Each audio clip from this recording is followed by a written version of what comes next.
ఓం శ్రీమాత్రే నమః.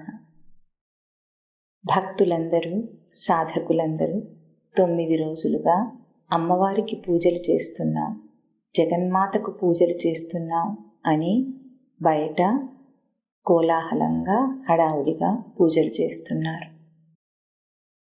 ఏ అమ్మవారికి పూజలు చేస్తున్నారు? శాస్త్రం ఏముంటుంది? యా దేవి సర్వభూతేషు శక్తి రూపేణ సంస్థిత నమస్తస్యై నమస్తస్యై నమస్తస్యై నమో నమః. ఏమంటోంది శ్లోకం?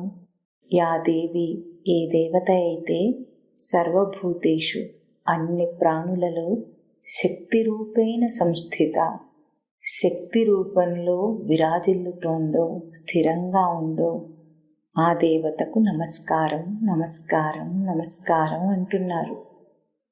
ఎప్పుడైనా తరచి చూసుకున్నారా ఏ శక్తియో?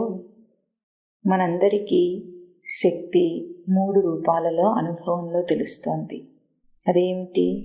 మొదటిది శారీరక శక్తి, అంటే దేహాన్ని కదిలించగలిగే శక్తిని మనం అనుభవంలో తెలుసుకుంటున్నాం.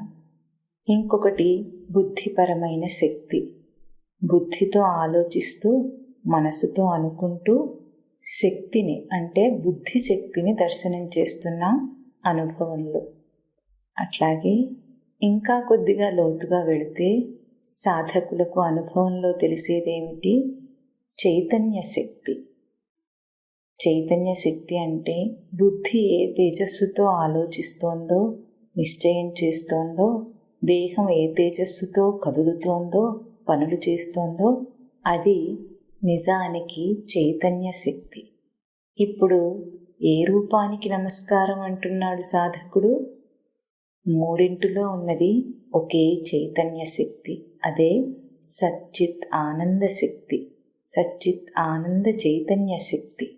కనుక సాధకులందరూ ఈ చైతన్య శక్తిని దర్శనం చేస్తూ అప్పుడు ఆ చైతన్యమే జగన్మాతగా దర్శనం చేసి ప్రవర్తన, అంటే బయట అన్ని పనులను చేయాలి. ఇట్లా దర్శనం చేస్తూ సాధకులందరూ ఆ జగన్మాతను దర్శింతురుగాక.